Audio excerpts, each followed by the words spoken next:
Praise the Lord. Hallelujah. കർത്താവ് നിങ്ങളെ ധാരാളമായി അനുഗ്രഹിക്കട്ടെ. വീണ്ടും നിങ്ങളോടൊപ്പം കർത്താവിൻ്റെ മാറ്റമില്ലാത്ത വചനമായിട്ടായിരിക്കാൻ സ്വർഗത്തിലെ ദൈവമിടയാക്കിയതിന് ഞാൻ കർത്താവിനെ നന്ദിയോടെ സ്തുതിക്കുന്നു. നമ്മൾ ദൈവവചനം വായിക്കുമ്പോൾ ദൈവവചനത്തിലൂടെ ദൈവത്തെക്കുറിച്ചുള്ള അറിവ് അല്ലെങ്കിൽ ദൈവപ്രവൃത്തിയെക്കുറിച്ചുള്ള അറിവ്, ഈ ഒരു അറിവിന് വേണ്ടിയാണ് വചനം വായിക്കുന്നതെങ്കിൽ നമുക്കിതൊരു നല്ല പഠന ഗ്രന്ഥമാണ്. പക്ഷെ നമ്മൾ എപ്പോഴാണോ ഇത് തിരിച്ചറിവിന് വേണ്ടി വായിക്കുന്നത്, ഇത് നമ്മുടെ ജീവിതത്തിൽ കൊണ്ടുവരുന്ന ഇമ്പാക്റ്റ് എന്ന് പറയുന്നത് അസാധാരണമായതാണ്. അപ്പോൾ നമ്മൾ ഈ ദൈവവചനം വായിക്കുമ്പോൾ നമ്മൾ ആരാണ് ക്രിസ്തുവിലെന്ന് തിരിച്ചറിയാനായിട്ട് ആ ഒരു ബോധ്യത്തോടു കൂടെ, ആ ഒരു ആഗ്രഹത്തോടു കൂടെ വേണം ഈ ദൈവവചനം വായിക്കാനായിട്ട്. നമുക്ക് അങ്ങനെ ഒരു മനോഭാവത്തോടു കൂടി ദൈവവചനം വായിക്കുമ്പോൾ ദൈവവചനം നമ്മുടെ ജീവിതത്തിനകത്ത് വലിയ പരിവർത്തനം, വലിയ ജീവനെ പുറപ്പെടുവിക്കും. അത് നമ്മുടെ ജീവിതത്തെ ഇളക്കി മറിക്കും. നമുക്ക് യേശുക്രിസ്തുവിൽ സംഭവിക്കാത്തതായിട്ടൊന്നുമില്ല. യേശുവിൻ്റെ ക്രൂശ് പുനരുത്ഥാനത്തിലൂടെ സംഭവിക്കാത്തതായിട്ടൊന്നുമില്ല. അതായത് ദൈവം ആദമിനെ അനുഗ്രഹിച്ചു, നോഹയെ അനുഗ്രഹിച്ചു എന്ന് പറയുമ്പോൾ അനുഗ്രഹം കിട്ടിക്കഴിഞ്ഞ് ഇനിയിപ്പം ദൈവത്തെ വേണമെന്നില്ലല്ലോ. അപ്പോൾ അനുഗ്രഹം കിട്ടിയല്ലോ. ഇപ്പോൾ ചിലരൊക്കെ അങ്ങനല്ലേ, എല്ലാവരുടെ കാര്യമല്ല കേട്ടോ പറയുന്നത്. ചിലരുടെ കാര്യം എന്ന് വെച്ചാൽ അവർ ഒരു കാര്യം സാധിക്കേണ്ടി വരുമ്പോൾ തീവ്രമായി പ്രാർത്ഥിക്കും. നോർമലി ഉള്ള ഭക്തന്മാരെല്ലാം അങ്ങനെ അവർ തീവ്രമായി പ്രാർത്ഥിക്കും. കാര്യം സാധിച്ചു കഴിയുമ്പോൾ പ്രാർത്ഥിക്കും, പക്ഷേ പണ്ടത്തെ തീവ്രതയും ആ ഒരു ബന്ധവും കാണണമെന്നില്ല. ചിലർ പിന്നെ എന്നേക്കുമായിട്ട് പുറകോട്ട് പോവുകയും ചെയ്യും കാര്യം സാധിച്ചു കഴിയും. അപ്പോൾ ഇവിടെ ആദമിന് അനുഗ്രഹം കിട്ടി, നോഹയ്ക്കും അനുഗ്രഹം കിട്ടി, അനുഗ്രഹിച്ചിട്ട് കർത്താവ് പറഞ്ഞ് നീ പെരുകുക, വർദ്ധിക്കുക, വാഴുക. അപ്പം അവർക്ക് കിട്ടാനുള്ളത് കിട്ടി, ഇനി അതിനെ ഉപയോഗിച്ചാൽ മതി. നോഹയുടെ ജീവിതത്തിലുമുള്ള ദൈവത്തിൻ്റെ ഇടപെടലും അങ്ങനെയായിരുന്നു. പക്ഷേ അബ്രഹാമിൻ്റെ ജീവിതത്തിനകത്ത് അനുഗ്രഹിച്ചു എന്നല്ല നമ്മൾ കാണുന്നത്, അനുഗ്രഹിക്കുമെന്ന വാക്ക് പറഞ്ഞതായിട്ടാണ് കാണുന്നത്. അനുഗ്രഹിച്ചില്ല, ഞാൻ നിന്നെ അനുഗ്രഹിച്ച് വലിയ ജാതിയാക്കും. ഉൽപ്പത്തി പുസ്തകം 12:2-3 വാക്യം അല്ലേ? അതപ്പോൾ വാഗ്ദത്തമാണ് അബ്രഹാമിന് കിട്ടിയത്, വാഗ്ദത്തമാണ്. അപ്പോൾ ഈ വാഗ്ദത്തം കിട്ടിയത് കൊണ്ട് അബ്രഹാമിൻ്റെ മേലൊരു നിർബന്ധമുണ്ട്, വിശ്വസിച്ചാൽ ഇത് പ്രാപിക്കാൻ പറ്റത്തുള്ളൂ. അപ്പോൾ ഇത് വിശ്വസിച്ച് പ്രാപിക്കാനുള്ള ഓട്ടത്തിലാണ് അബ്രഹാം. അപ്പോൾ അവിടെ അബ്രഹാമിന് ദൈവത്തോടുള്ള വിശ്വാസവും ബന്ധവും എല്ലാം വളരെ പ്രാധാന്യം അർഹിക്കുന്നുണ്ട്. കാരണം ഇത് സംഭവിക്കണമെങ്കിൽ വിശ്വസിക്കണം. സംഭവിച്ച കാര്യമാണ്. അതായത് അനുഗ്രഹിക്കുമെന്ന പ്രോമിസ് ഉണ്ട്. അപ്പോൾ ദൈവത്തിന് വാക്ക് മാറാൻ പറ്റത്തില്ല. അനുഗ്രഹിക്കുമെന്ന് ദൈവം വാക്ക് പറഞ്ഞു, പക്ഷേ വിശ്വസിക്കുന്ന അബ്രഹാമിലെ അത് ആക്ടിവേറ്റ് ചെയ്യത്തുള്ളൂ. അപ്പോൾ അബ്രഹാം വിശ്വസിച്ചു.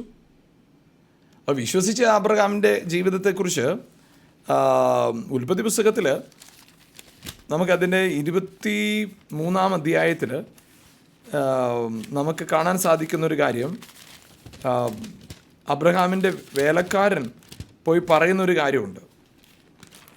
അതായത് യഹോവയായ ദൈവം എൻ്റെ യജമാനനെ ഏറ്റവും അനുഗ്രഹിച്ചു. ഉൽപ്പത്തി പുസ്തകം 24-ാം അധ്യായത്തിന് 35. യഹോവ എൻ്റെ യജമാനനെ ഏറ്റവും അനുഗ്രഹിച്ചു, അവൻ മഹാസമ്പന്നനായി തീർന്നു. അപ്പോൾ അവിടെ നമുക്ക് കാണാൻ കഴിയുന്നൊരു കാര്യം, അബ്രഹാമിനെ അനുഗ്രഹിക്കുമെന്ന് ദൈവം വാക്ക് പറഞ്ഞു. പക്ഷേ നമ്മൾ ഈ 24-ാം അധ്യായം വരെ വായിച്ചാൽ, 12 മുതൽ 24 വരെയുള്ള അധ്യായങ്ങളെ വായിച്ചാൽ അവിടെ ഒരിടത്തും ദൈവം അബ്രഹാമിൻ്റെ അടുക്കുമെന്ന് ഞാൻ നിന്നെ അനുഗ്രഹിച്ചു എന്ന് പറഞ്ഞ് നമ്മൾ കാണുന്നില്ല. അനുഗ്രഹിക്കുമെന്ന പ്രോമിസാണ് കിടക്കുന്നത്. പക്ഷേ അപ്പോൾ ദൈവം അനുഗ്രഹിക്കുന്ന പ്രോമിസിനെ അബ്രഹാം വിശ്വാസത്താൽ റിസീവ് ചെയ്തപ്പോൾ നമ്മൾ എലയാസർ വന്നിട്ട് പറയുകയാണ് 24:35 ദൈവം അബ്രഹാമിനെ അനുഗ്രഹിച്ചു. അപ്പോൾ ഈ നമ്മുടെ ജീവിതത്തിനകത്ത് നമുക്കുള്ള വാഗ്ദത്തങ്ങളെല്ലാം ദൈവവചനത്തിലുണ്ട്. വിശ്വസിക്കുമ്പോൾ അത് നമ്മുടേതായിട്ട് മാറും. അപ്പോൾ അത് നമുക്ക് ദൈവവചനത്തിൽ വായിക്കുമ്പോൾ മർക്കോസിൻ്റെ സുവിശേഷത്തിൽ അത് വ്യക്തമായിട്ട് എഴുതിയിട്ടുണ്ട്. നിങ്ങൾ പ്രാർത്ഥിക്കുമ്പോൾ എന്ത് ചെയ്യണം? അത് ലഭിച്ചെന്ന് വിശ്വസിക്കുക, അപ്പോൾ അത് നിങ്ങൾക്ക് ഉണ്ടാകുമെന്നാണ് വചനത്തിൽ പറയുന്നത്. മർക്കോസിൻ്റെ സുവിശേഷം 11-ാം അധ്യായത്തിന് 24. അതുകൊണ്ട് നിങ്ങൾ പ്രാർത്ഥിക്കുമ്പോൾ യാചിക്കുന്നതൊക്കെയും ലഭിച്ചു എന്ന് വിശ്വസിപ്പിൻ, എന്നാൽ അത് നിങ്ങൾക്ക് ഉണ്ടാകും. അപ്പോൾ ദൈവം വാഗ്ദത്തം ചെയ്തതിനെ അബ്രഹാം ലഭിച്ചു എന്ന് വിശ്വസിച്ചു, അപ്പോൾ അത് ഉണ്ടായി. അതാണ് അപ്പോൾ ഉൽപ്പത്തി പുസ്തകം 15:6 പറയുന്നു, അബ്രഹാം ദൈവത്തിൽ വിശ്വസിച്ച് ദൈവം അത് അവന് നീതിയായിട്ട് കണക്കിട്ടു. അപ്പോൾ അത് അവനുണ്ടായി. അപ്പോൾ നമ്മുടെ ജീവിതത്തിനകത്ത് ദൈവം അനുഗ്രഹിച്ചിരിക്കുകയാണ്, അത് ഉണ്ടായി എന്ന് അത് വിശ്വസിക്കുമ്പോൾ അത് നമ്മളിൽ ഉണ്ടാകും. അപ്പോൾ ഇതിനകത്ത് വേറെ വ്യത്യാസമൊന്നുമില്ല, അത് നമ്മളിൽ ഉണ്ടാകും. അപ്പോൾ ഇവിടെ ഈ വചനത്തിൽ നമുക്ക് വളരെ വ്യക്തമായി മനസ്സിലാക്കാൻ സാധിക്കുന്നൊരു കാര്യം, ദൈവത്തിൽ യേശുക്രിസ്തുവിൽ സകല അനുഗ്രഹങ്ങൾ നമുക്ക് വേണ്ടി നൽകപ്പെട്ട് കഴിഞ്ഞു. അത് വിശ്വസിക്കുമ്പോൾ അത് നമ്മളിൽ വെളിപ്പെട്ടു വരും, അത് നമ്മളിൽ ഉണ്ടാകും. നമുക്ക് 2 പത്രോസിൻ്റെ ലേഖനം 2-ാം അധ്യായത്തിൻ്റെ 24-ാമത്തെ വാക്യം, 1 പത്രോസിൻ്റെ ലേഖനം അതിൻ്റെ 2-ാമത്തെ അധ്യായം 24-ാമത്തെ വാക്യം. നാം പാപം സംബന്ധിച്ച് മരിച്ച് നീതിക്ക് ജീവിക്കേണ്ടതിന് അവൻ തൻ്റെ ശരീരത്തിൽ നമ്മുടെ പാപങ്ങളെ ചുമന്നുകൊണ്ട് ക്രൂശിന്മേൽ കയറി അവൻ്റെ അടിപ്പിണരുകളാൽ നിങ്ങൾക്ക് സൗഖ്യം വന്ന് ഇരിക്കുന്നു. അപ്പോൾ ഇവിടെ ഈ വാക്യങ്ങൾ കണക്ട് ചെയ്ത് പറയുമ്പോൾ, നാം പാപത്തിന് മരിച്ച് നീതിക്ക് ജീവിക്കേണ്ടതിന്, അവൻ തൻ്റെ ശരീരത്തിൽ നമ്മുടെ പാപങ്ങളെ ചുമന്നുകൊണ്ട് ക്രൂശിന്മേൽ കയറി യേശുവിൻ്റെ അടിപ്പിണരുകളാൽ സൗഖ്യം വന്നിരിക്കുന്നു. ആമേൻ, ഹല്ലേലൂയ. ഇന്ന് നമ്മൾ യേശുക്രിസ്തുവിൻ്റെ ക്രൂശ് മരണത്തെ ശരിക്കും തിരിച്ചറിഞ്ഞാൽ നമുക്കവിടെ 4 കാര്യങ്ങളെ മനസ്സിലാക്കാൻ പറ്റും. ഈ വായിച്ചതായ 1 പത്രോസ് 2:24 അവൻ്റെ അടിപ്പിണരുകളാൽ സൗഖ്യം വന്നിരിക്കുന്നു. 1 യോഹന്നാൻ 1:7 അവൻ്റെ പുത്രനായ യേശുവിൻ്റെ രക്തം സകല പാപവും പോക്കി നമ്മെ ശുദ്ധീകരിക്കും. അപ്പോൾ യേശുവിൻ്റെ മുറിവുകളാൽ നമുക്ക് സൗഖ്യം വന്നു, അവൻ്റെ രക്തത്താൽ നമ്മുടെ പാപം കഴുകപ്പെട്ടു. ഗലാത്യ ലേഖനം 3-ാം അധ്യായം 13-ാം വാക്യം, മരത്തിൽ തൂങ്ങുന്നവരെല്ലാം ശപിക്കപ്പെട്ടവരെന്ന് എഴുതിയിരിക്കുന്ന പോലെ യേശു നമുക്ക് വേണ്ടി ശാപമായി തീർന്നു, ന്യായപ്രമാണത്തിൻ്റെ ശാപത്തിൽ നിന്ന് നമ്മൾ വിലയ്ക്ക് വാങ്ങി. അതായത് യേശു മരത്തിൽ തൂങ്ങി മരിച്ചതുകൊണ്ട് നാം ശാപത്തിൽ നിന്ന് വിടുവിക്കപ്പെട്ടു. അവൻ്റെ രക്തത്താൽ പാപം മാറി, അവൻ്റെ അടിപ്പിണറുകളാൽ രോഗം മാറി. അവൻ മരത്തിൽ തൂങ്ങി മരിച്ചതുകൊണ്ട് എന്ത് സംഭവിച്ചു? നമ്മുടെ ശാപം മാറി. ഈ 3 കാര്യങ്ങൾ സംഭവിച്ചു. 4-ാമത്തെ കാര്യം 2 കൊരിന്ത്യർ ലേഖനം 8-ാം അധ്യായം 9-ാം വാക്യം, അതായത് തൻ്റെ ദാരിദ്ര്യത്താൽ നാം സമ്പന്നരാകേണ്ടതിന് നമ്മുടെ ദാരിദ്ര്യ നിമിത്തം അവ ദരിദ്രനായി തീർന്ന കൃപ. അപ്പോൾ അവിടെ എന്ത് സംഭവിച്ചു? സാമ്പത്തികമായിട്ടുള്ള ദാരിദ്ര്യത്തിൽ നിന്ന് പൂർണ്ണമായുള്ള വിടുതൽ യേശുവിൻ്റെ ക്രൂശ് മരണ പുനരുത്ഥാനത്തോടെ സംഭവിച്ചു. 4 കാര്യങ്ങൾ. 1, അവൻ്റെ രക്തത്താൽ എന്ത് സംഭവിച്ചു? നമ്മുടെ പാപം കഴുകപ്പെട്ടു.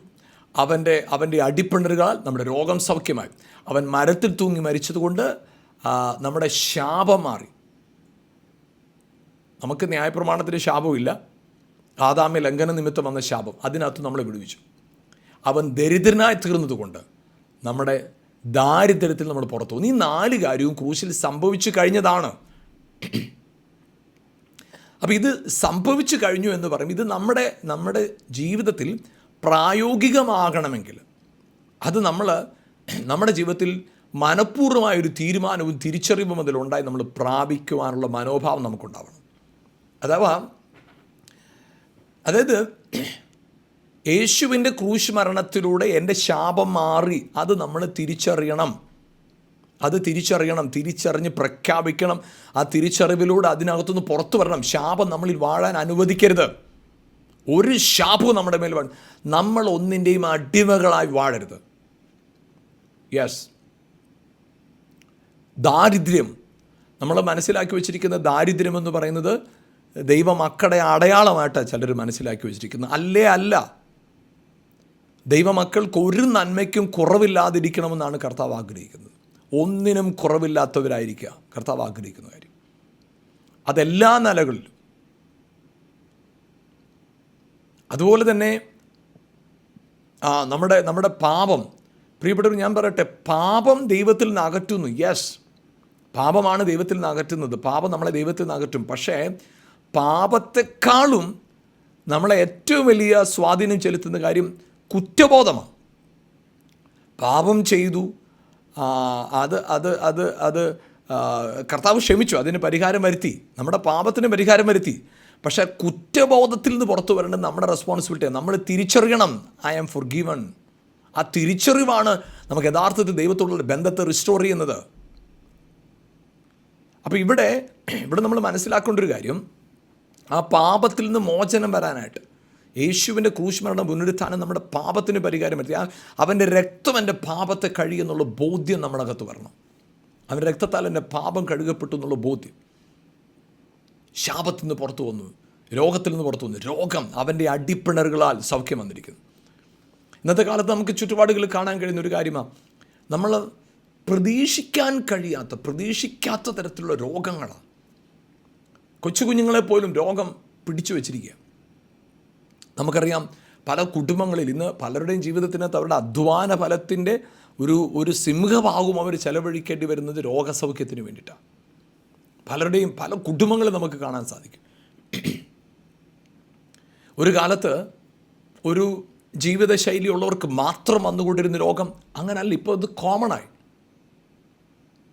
അതുപോലെ തന്നെ ഒരു കാലത്ത് ഒരു പ്രായപരിധിക്ക് മുകളിൽ വന്നുകൊണ്ടിരുന്ന രോഗം ഇന്ന് കൊച്ചു കുഞ്ഞുങ്ങളെപ്പോലും മാരകമായ രോഗങ്ങൾക്ക് അടിമകളായി തീരുന്ന കാണാൻ സാധിക്കും. പ്രിയപ്പെട്ടവർ, ഞാൻ പറയട്ടെ, അവിടെയാണ് യേശുക്രിസ്തുവിൻ്റെ ക്രൂശ് പുനരുത്ഥാനത്തിന് മുഴുവൻ ഫലത്തെ നാം തിരിച്ചറിഞ്ഞ് അനുഭവിക്കേണ്ടത് ആവശ്യമായിരിക്കുന്നത്. നമ്മുടെ ജീവിതത്തിൽ ഒരു നാളും രോഗം നമ്മളെ വാഴാൻ അനുവദിക്കരുത്. യേശുവിൻ്റെ അടിപ്പിണറുകളാൽ നമുക്ക് സൗഖ്യം വന്നിരിക്കുക. ഹല്ലേലൂയ. പൂർണ്ണ സൗഖ്യം ഒരു ദൈവത്തിൻ്റെ അവകാശമാണ്, പരിപൂർണമായ സൗഖ്യം. Yes, hallelujah. യേശു ക്രിസ്തു നമ്മുടെ സകല രോഗങ്ങളെയും വഹിച്ചു. യെസ്, സകല രോഗങ്ങളെയും വഹിച്ചു. അപ്പോൾ അവിടെ നമ്മളെന്താണ് രോഗസൗഖ്യം ദൈവവചനത്തിൽ അത് വിശ്വസിക്കാനായിട്ട്, അതിനെ പ്രഖ്യാപിക്കാനായിട്ട് അത് തിരിച്ചറിയണം അല്ലേ? വചനം ഇങ്ങനെയാണ് പറയുന്നത്, വിശ്വാസം കേൾവിയാലും കേൾവി ക്രിസ്തുവിൻ്റെ വചനത്താലും ഉണ്ടാകും. ഇത് റോമാലേഖനം 10:17 പറയുന്നത്. വിശ്വാസം കേൾവിയാലും കേൾവി ക്രിസ്തുവിൻ്റെ വചനത്താൽ. നിങ്ങൾ വചനം ഇങ്ങനെ തുടർച്ചയായിട്ട് കേൾക്കുമ്പം കേൾക്കുന്നു കേൾക്കുകയും വിശ്വസിക്കുകയും ചെയ്യുമ്പോൾ അതിനകത്തൂടെ സംഭവിക്കുന്നത് നമ്മുടെ ഉള്ളിൽ അസാധാരണം എന്നാൽ വിശ്വാസം പണിയപ്പെടുക. ആമേൻ, ഹല്ലേലൂയ. വിശ്വാസം പണിയപ്പെടുക. നിങ്ങളുടെ ജീവിതത്തിന് വിശ്വാസം പണിയപ്പെടുമ്പോൾ വിശ്വാസത്തിൻ്റെ വലിയ പ്രവൃത്തി. ഞാൻ പറയട്ടെ, വിശ്വാസത്തെക്കുറിച്ച് വചനം പറയുന്നൊരു കാര്യമുണ്ട്, വിശ്വസിക്കുന്നവനാൽ സകലതും സാധ്യം. നിൻ്റെ ജീവിതത്തിനകത്ത് ഏതൊക്കെ മേഖലകളിൽ പരാജയത്തിൻ്റെയും നിരാശയുടെയും പ്രതിസന്ധികളുടെയും അടിത്തട്ടിൽ നിങ്ങൾ കിടക്കുന്നു, ഞാൻ പറയട്ടെ, വിശ്വാസം നിങ്ങളെ അതിൽ നിന്ന് മുഴുവൻ പുറത്തു കൊണ്ടുവരും. കംപ്ലീറ്റ് ആയിട്ട് നിങ്ങളെ അതിനകത്തുനിന്ന് പുറത്തു കൊണ്ടുവരും. പൂർണ്ണ വിടുതൽ സാധ്യമാണ്. പൂർണ്ണമായ വിടുതൽ സാധ്യമാണ്. അപ്പോൾ ഇവിടെ വചനത്തെ നമുക്ക് കാണാൻ സാധിക്കുന്ന ഒരു കാര്യം, ആമേൻ, ഹല്ലേലൂയ, വിശ്വാസം കേൾവിയാൽ ഉണ്ടാകുന്നു എന്ന് പറഞ്ഞിട്ട് യേശുവിനെ കർത്താവെന്ന് ഹൃദയം കൊണ്ട് വിശ്വസിക്കണം. ആമേൻ. എന്നിട്ട് പറയുകയാണ്, യേശുവിനെ പിതാവായ ദൈവം മരിച്ചവരിൽ നിന്ന് ഉയർപ്പിച്ചു എന്ന് ഹൃദയം കൊണ്ട് വിശ്വസിക്കുകയും വായ് കൊണ്ട് ഏറ്റുപറയുകയും ചെയ്യണം. അപ്പോൾ രക്ഷിക്കപ്പെടും. ഈ റോമാലേഖനം തന്നെ 10:9-10 വാക്യങ്ങളിൽ പറഞ്ഞിരിക്കുകയാണ്. നീതിക്കായി വിശ്വസിക്കണം, രക്ഷയ്ക്കായി ഏറ്റുപറയണം. അപ്പോൾ യേശുവിൻ്റെ നാമത്തിൽ നിങ്ങളിലുള്ള സൗഖ്യം, നിങ്ങളിൽ യേശുക്രിസ്തുവിൻ്റെ ക്രൂശ് പുനരുത്ഥാനത്തിലുള്ള അവൻ്റെ അടിപ്പിണറുകളാൽ വന്ന സൗഖ്യത്തെ ഹൃദയം കൊണ്ട് വിശ്വസിക്കുകയും വായ് കൊണ്ട് ഏറ്റുപറയുകയും ചെയ്യണം. സൗഖ്യം ഉണ്ടാവും. സൗഖ്യമുണ്ട്.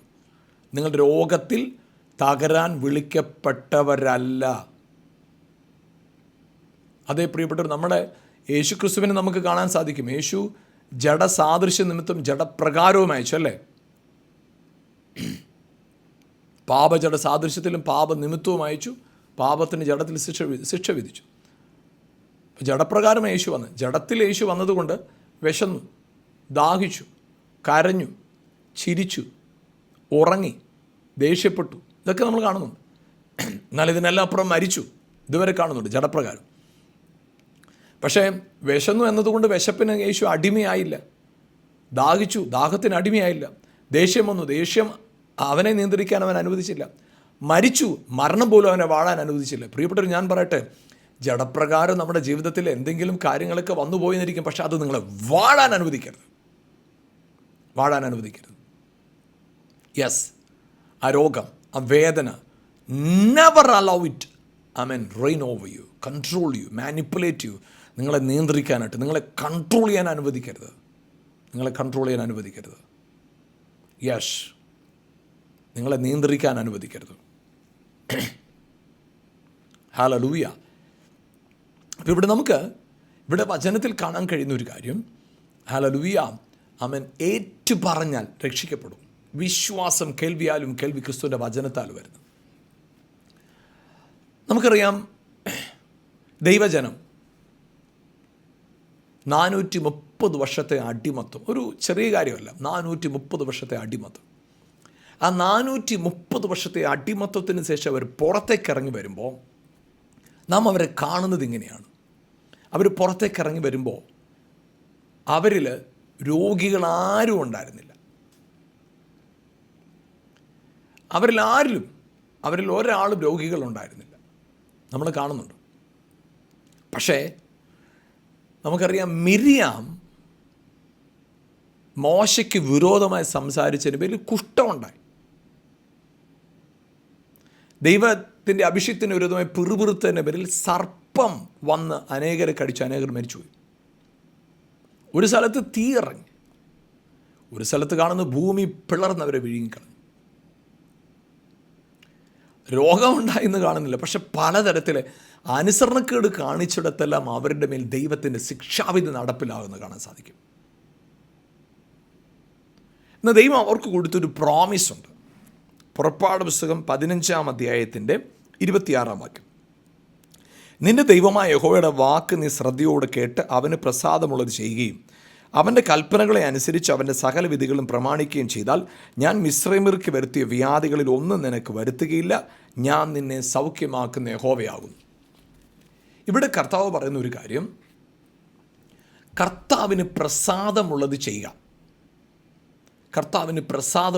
ഇപ്പോഴീ 15-ാം അധ്യായം എഴുതുന്ന സമയത്ത് പ്രമാണം കൊടുത്തിട്ടില്ല, ന്യായപ്രമാണം കൊടുത്തിട്ടില്ല. 19-20-ാം അധ്യായത്തിലാണ് പ്രമാണം നൽകപ്പെടുന്നതിനെക്കുറിച്ച് എഴുതി വരുന്നത്. 19-ാം അധ്യായത്തിൽ മോശ സീനാമലയിൽ പോവുകയും ആ ഒരു കാര്യങ്ങളെല്ലാം ദൈവശബ്ദം കേൾക്കുകയൊക്കെ ചെയ്യുന്നതിന് നമ്മൾ 19-ാം അധ്യായത്തിൽ കാണാൻ സാധിക്കും. ദൈവത്തിൻ്റെ മഹത്വകരമായ പ്രത്യക്ഷതയൊക്കെയാണ് ഈ 19-ാം അധ്യായത്തിൽ തുടക്കം കുറിക്കുന്ന 20-ൽ അത് കാണും. ദൈവം അവരോട് പറയുന്ന കാര്യമുണ്ട്. 19-ാം അധ്യായത്തിൽ ദൈവം പറയാം, നിങ്ങൾ എനിക്ക് വിശേഷ ജാതിയാണ്, പുരോഹിത വർഗമാണ്, ദൈവജനത്തെ മൊത്തമാണ് കർത്താവ് പറഞ്ഞു. പക്ഷേ 20-ാം അധ്യായത്തിൽ ദൈവം പ്രമാണങ്ങളെ കൊടുക്കുക. ഈ 15-ാം അധ്യായത്തിൽ കൽപ്പനകളൊന്നും കൊടുത്തിട്ടില്ല. കൽപ്പനകളൊന്നും കൊടുക്കാതിരിക്കുന്ന സമയത്ത് ദൈവം പറയുക, എനിക്ക് പ്രസാദമുള്ള കാര്യങ്ങൾ നിങ്ങൾ ചെയ്താൽ ഈ പറയുന്ന രോഗമൊന്നും നിങ്ങൾക്ക് വരത്തില്ല. നമുക്ക് ഈ ദൈവത്തെ പ്രസാദിപ്പിക്കാനായിട്ട് നമ്മൾ ഓടുക. ദൈവത്തിന് പ്രസാദമുള്ള കാര്യം. ഈ പ്രസാദമുള്ള കാര്യം ചെയ്യാനാണ് പറയുന്നത്. അപ്പോൾ ചെയ്യണം. ദൈവത്തെ പ്രസാദിപ്പിക്കണമെങ്കിൽ പ്രസാദമുള്ള കാര്യം ചെയ്യണം. അപ്പോൾ എന്താണ് പ്രസാദമുള്ള കാര്യം? ഞാൻ 2 വാക്യങ്ങളെ അതൊന്ന് മനസ്സിലാക്കാനായിട്ട് എടുത്തു പറയാം. ഒന്ന്, യോഹന്നാന്റെ സുവിശേഷം 6-ാം അധ്യായം 63-ാം വാക്യം. അവിടെ എങ്ങനെ എഴുതിയിരിക്കുന്നത്? പിതാവിന് ഇഷ്ടമുള്ള പ്രവൃത്തിയോ അവന് അയച്ച പുത്രനിൽ വിശ്വസിക്കുന്നതത്രേ അവനിഷ്ടമുള്ള പ്രവൃത്തി. ഇന്ന് പിതാവിനെ പ്രസാദിപ്പിക്കാനുള്ള ഏറ്റവും വലിയ പ്രവൃത്തി എന്താ? പുത്രനായ യേശുവിൽ വിശ്വസിക്കുക എന്ന് പറഞ്ഞാൽ യേശു വന്നു എന്ന് ഞങ്ങൾ വിശ്വസിക്കുന്നുണ്ട്. യെസ്, ആ വിശ്വാസമല്ല, യേശു ക്രിസ്തുവിൽ ആമേൻ എൻ്റെ പാപവും ശാപവും ദാരിദ്ര്യവും ആമേൻ എൻ്റെ എല്ലാ തിന്മകളും രോഗവും ആമേൻ എൻ്റെ കുറ്റബോധവും എൻ്റെ എല്ലാ ബലഹീനതകളും യേശു ക്രിസ്തു മുഖാന്തരം കഴുകി ഞാൻ നീതിമാനാണ്, ഞാൻ അനുഗ്രഹിക്കപ്പെട്ടവനാണ്, ഞാൻ വിടുതലിനാണ്, ഞാൻ ജയത്തിനാണ്, ഞാൻ അനുഗ്രഹത്തിനായി വിളിക്കപ്പെട്ടവനാണ്, വേർതിരിക്കപ്പെട്ടവനാണെന്നുള്ള അസാമാന്യമായ ബോധ്യം, ആ ബോധ്യം, ഹല്ലേലൂയ, ആ ബോധ്യമാണ് ഇവിടെ പറയുന്നത്. അത് വിശ്വസിക്കുക, അതാണ് കർത്താവ് ആഗ്രഹിക്കുന്നത്. അതുകൊണ്ട് തന്നെ എബ്രായ ലേഖനം 11:6 പറയുകയാണ്, വിശ്വാസം കൂടാതെ ആർക്കും ദൈവത്തെ പ്രസാദിപ്പിക്കാൻ സാധ്യമല്ല. ദൈവത്തെ പ്രസാദിപ്പിക്കണോ? വിശ്വസിക്കണം. ദൈവത്തെ വിശ്വസിക്കണം. വിശ്വാസമില്ലാതെ ദൈവത്തെ that is impossible to pleases God. വിശ്വാസമില്ലാതെ ദൈവത്തെ പ്രസാദിപ്പിക്കാൻ കഴിയത്തില്ലെന്ന്. ഇത് വാക്യമാണ്, വചനത്തിൽ എഴുതിയിരിക്കുന്ന. അപ്പോൾ നിങ്ങളുടെ ജീവിതത്തിനകത്ത് ദൈവത്തെ പ്രസാദമുള്ള പ്രവൃത്തി ചെയ്താൽ രോഗം വരത്തില്ല, അല്ലേ? മിശ്രമർക്ക് വരുത്തി ഒരു രോഗവും വരത്തില്ല. അത് പുറപ്പാട് പുസ്തകം 15:26 എഴുതിയിരിക്കുക. അവന് പ്രസാദമുള്ളത് ചെയ്യുകയും ചെയ്താൽ ഞാൻ മിശ്രമർക്ക് വരുത്തിയ വ്യാധികളിലൊന്നും നിനക്ക് വരുത്തുകയില്ല. അപ്പോൾ ഈ വ്യാധി വരാതിരിക്കണം എന്ത് ചെയ്യണം? പ്രസാദമുള്ളതൊക്കെ ചെയ്യണം. അതിന് ഈ പറയുന്ന കാര്യമൊക്കെ ചെയ്യണം. ചെയ്യരുതെന്ന് പറഞ്ഞ കാര്യം ചെയ്യരുത്, ചെയ്യാൻ പറഞ്ഞ കാര്യം ചെയ്യണം. അങ്ങനെ വ്യാധി വരത്തില്ല. അപ്പോൾ എന്താണ് നമ്മൾ പ്രസാദമുള്ള പ്രവൃത്തി? വിശ്വസിക്കുക. യേശുവിൻ്റെ അടിപ്പിണർ എൻ്റെ സൗഖ്യത്തിന് വേണ്ടിയായിരുന്നു. വിശ്വസിക്കുമ്പോൾ വചനം എഴുതിയിരിക്കുന്നത് മിശ്രമർക്ക് വരുത്തിയ ഒരു വ്യാധിയും. എന്താണ് മിശ്രമർക്ക് വരുത്തിയ വ്യാധിയുടെ പ്രശ്നം? മിശ്രമർക്ക് ദൈവം ചുമ്മാ അങ്ങ് വ്യാധി വരുത്തിയതല്ല. ഫറവോൻ എന്ന് പറയുന്ന ഒരാളുടെ അനുസരണക്കേട് കൊണ്ട് വിടാൻ ദൈവം പറഞ്ഞു. എൻ്റെ ജനത്തെ വിട്ടയക്കാൻ പറഞ്ഞു. വിട്ടയക്കാതിരിക്കുക, ദൈവത്തെ ചോദ്യം ചെയ്യുക, ദൈവത്തോട് അനുസരണക്കേട് കാണിക്കുക. അത് നിമിത്തമാണ് ദേശത്തിൽ രോഗം വന്നത്. ഇവിടെ വചനം പറയുന്നു, ആമേൻ, അങ്ങനെയുള്ള ഒരു അനുസരണക്കേട് കൊണ്ടുവരുന്ന ഒരു രോഗവും നിൻ്റെ മേൽ വരുത്തത്തില്ല. ഞാൻ നിന്നെ സൗഖ്യമാക്കുന്ന യഹോവയാണ്. Praise God. പ്രിയപ്പെട്ടവരെ, ഇത് നമുക്ക് ദൈവം തന്നിരിക്കുന്ന ഉറപ്പാണ്. നമുക്ക് തന്നിരിക്കുന്ന ഉറപ്പാണ്. ഒരു രോഗവും നമ്മുടെ മേൽ വരത്തില്ല. ആമേൻ, ഹല്ലേലൂയ. ഉള്ള രോഗത്തെയും സൗഖ്യമാക്കുന്നവനാ കർത്താവ്. Yes, hallelujah. പുറപ്പാട് പുസ്തകത്തിന് തന്നെ 23-ാം അധ്യായത്തിന് 25-26 വാക്യങ്ങൾ ഞാൻ വായിക്കാം. നിങ്ങളുടെ ദൈവമായ യഹോവയെ തന്നെ സേവിപ്പിൻ, എന്നാൽ അവൻ നിൻ്റെ അപ്പത്തെയും വെള്ളത്തെയും അനുഗ്രഹിക്കും. ഞാൻ രോഗങ്ങളെ നിൻ്റെ നടുവിൽ നിന്ന് അകറ്റിക്കളയും. ഗർഭമലസുന്നവളും മച്ചിയും നിൻ്റെ ദേശത്തുണ്ടാകില്ല. നിൻ്റെ ആയുഷ്കാലത്തെ ഞാൻ പൂർത്തിയാക്കും. Praise God. ഹല്ലേലൂയ. പ്രിയപ്പെട്ടവരെ, ഇവിടെ വചനത്തിൽ പറയുന്നത്, ഹല്ലേലൂയ, നിൻ്റെ അപ്പത്തെയും വെള്ളത്തെയും അനുഗ്രഹിച്ച് നടുവിൽ നിന്ന് രോഗത്തെ നീക്കും. അപ്പത്തെയും വെള്ളത്തെയും അനുഗ്രഹിച്ച്. ഹല്ലേലൂയ. അപ്പത്തെയും വെള്ളത്തെയും അനുഗ്രഹിച്ച്. ഹല്ലേലൂയ. പ്രിയപ്പെട്ടവർ, ഇവരെ സംബന്ധിച്ചിടത്തോളം നമുക്കറിയാം, ഇവരുടെ ജീവിതയാത്രയിൽ ഇവർ ദൈവത്തിൽ നിന്നാണ് അപ്പവും വെള്ളവും ഒക്കെ ഇവർ സ്വീകരിക്കുന്നത്, അല്ലേ? വെള്ളമില്ലാത്തപ്പോൾ മാറയിലെ വെള്ളം മധുരമായി മാറി, പാറ പിളർന്ന് വെള്ളം കൊടുത്തു. ഇവർക്ക് ദിവസവും മന്ന കർത്താവ് പൊഴിച്ചു കൊടുക്കാറുണ്ട്. ഇതൊക്കെയാണ് സംഭവിച്ചത്. പക്ഷെ ഇവിടെ കർത്താവ് പറയുന്നത്, ഈ അപ്പവും വെള്ളവും എല്ലാം എടുക്കപ്പെടുന്ന നമ്മൾ ഈ ആദമിൻ്റെ കാലത്തൊരു സംഭവം ഉണ്ടായി. ആദമിൻ്റെ കാലത്ത് ദൈവം പറഞ്ഞു, നീ നിമിത്തം ഭൂമി ശപിക്കപ്പെട്ടിരിക്കുക. അപ്പോൾ ഭൂമി വേണ്ട പോലെ ഫലം തരത്തില്ല. ഭൂമിയുടെ എല്ലാ വിളവും ശപിക്കപ്പെട്ടതാണ്. നീ നിമിത്തം ഭൂമിയെ ശപിച്ചു. ആദമിനെ അല്ല ശപിച്ചത്, ആദം നിമിത്തം ഭൂമിയെ ശപിച്ചു. പക്ഷേ ഇവിടെ ദൈവം പറയുകയാണ്, ഞാൻ അപ്പത്തെയും വെള്ളത്തെയും അനുഗ്രഹിക്കും. ഈ ശപിക്കപ്പെട്ട നിലത്ത് നിന്ന് എടുക്കുന്നത് ഞാൻ അനുഗ്രഹിക്കും. കാരണം ഇത് നിനക്ക് രോഗകാരണമാകത്തില്ല. കാരണം ഇതുവരെ രോഗം വരാൻ കാരണം ഈ നിലത്തിൻ്റെ മേൽ, ഭൂമിയുടെ മേൽ ഒരു ശാപം കിടപ്പുണ്ട്. അത് നീ കഴിക്കുമ്പോൾ അത് നിന്നെ രോഗത്തിലേക്ക് കൊണ്ടുവരും. പക്ഷേ ഇവിടെ കർത്താവ് പറയും, ഞാൻ അപ്പത്തെയും വെള്ളത്തെയും അനുഗ്രഹിച്ച് നടുവിൽ നിന്ന് രോഗത്തെ നീക്കിക്കളയും. പ്രിയപ്പെട്ടവർ, നിങ്ങൾക്ക് വിശ്വസിക്കാൻ പറ്റുമോ? ഹല്ലേലൂയ. നിങ്ങളുടെ രോഗത്തിന് കാരണമായിരിക്കുന്ന അത്രയും വിഷയങ്ങളുടെ മേലും അവൻ്റെ അത്ഭുത പ്രവൃത്തി വെളിപ്പെടാൻ പോവുക.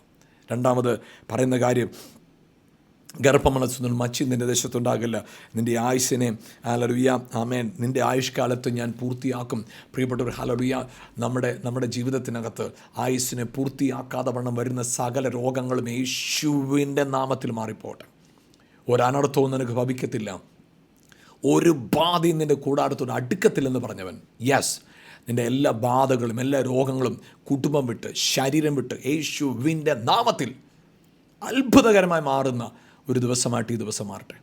കർത്താവിൻ്റെ കരത്തിൻ്റെ അത്ഭുത പ്രവൃത്തി നിങ്ങളുടെ ജീവിതത്തിൽ വെളിപ്പെടുന്ന ഒരു സമയമായിട്ട് ഇത് മാറട്ടെ യേശുവിൻ്റെ നാമത്തിൽ ഇപ്പോൾ തന്നെ. Yes, hallelujah. വചനം പറയുന്നത്, ഹല്ലേലൂയ, യെശയ്യാപ്രവാചകന്റെ പുസ്തകത്തിലും 53-ാം അധ്യായത്തിൽ എഴുതിയിരിക്കുകയാണ്, ഹല്ലേലൂയ, ആമേൻ, അവൻ നമ്മുടെ അകൃത്യങ്ങളെല്ലാം കർത്താവിൻ്റെ മേലേക്ക് ചുമത്തി, യേശുവിൻ്റെ മേലേക്ക് ചുമത്തി. അവിടെ നമ്മൾ കാണുന്നത് ഇങ്ങനെയാണ്, നമ്മുടെ സമാധാനത്തിനുള്ള ശിക്ഷ അവൻ്റെ മേലായി. ഹല്ലേലൂയ. അതിൻ്റെ 5-ാം വാക്യം, എന്നാൽ അവൻ നമ്മുടെ അതിക്രമങ്ങൾ നിമിത്തം മുറിവേറ്റും നമ്മുടെ അകൃത്യം നിമിത്തം തകർന്നുമിരിക്കുന്നു. നമ്മുടെ സമാധാനത്തിലുള്ള ശിക്ഷ അവൻ്റെ മേലായി, അവൻ്റെ അടിപ്പിണറുകളാൽ നമുക്ക് സൗഖ്യം വന്നിരിക്കുന്നു. നിങ്ങളുടെ രോഗത്തിൻ്റെ സാഹചര്യം എത്ര വലുതായിക്കോട്ടെ, വിടുവിക്കുന്നൊരു കർത്താവുണ്ട്, അത്ഭുതങ്ങളെ ചെയ്യുന്നൊരു കർത്താവുണ്ട്.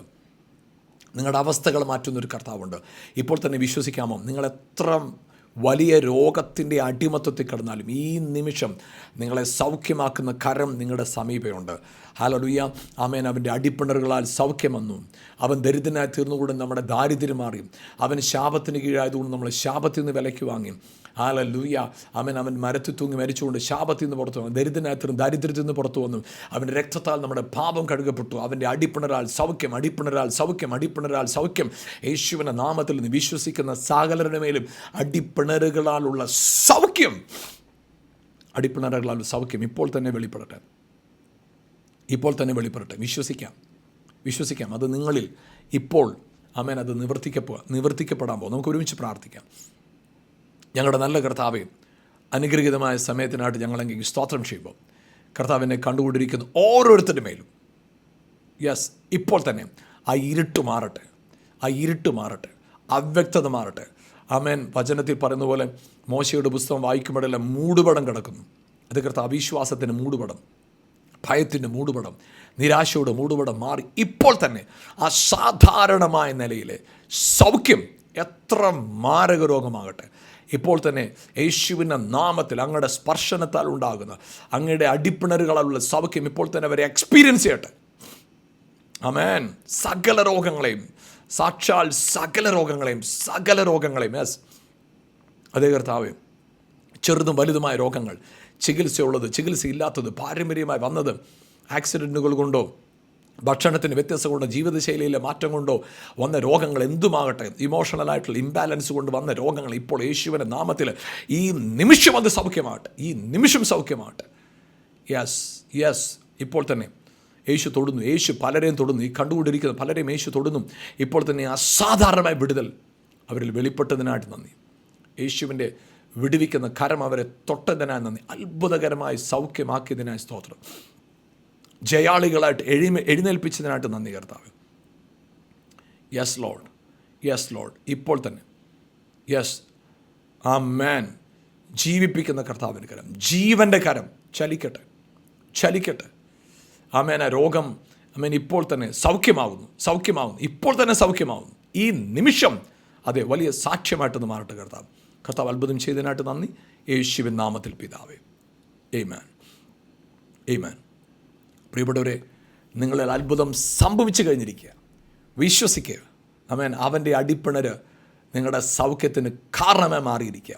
ഒരു ദോഷവും ഒരനർത്ഥവും നിനക്ക് ഭവിക്കത്തില്ല. ഒരു ബാധയും നിൻ്റെ കൂടാരത്തോട് അടുക്കത്തില്ല. പൂർണ്ണ സൗഖ്യം. അത് നിങ്ങളുടെ സാക്ഷ്യങ്ങളായിട്ട് മാറും. നിങ്ങളുടെ സാക്ഷ്യങ്ങളെ ഞങ്ങളുമായി പങ്കുവയ്ക്കുക. ഒരുമിച്ച് കർത്താവിന് സ്തോത്രം ചെയ്യാം.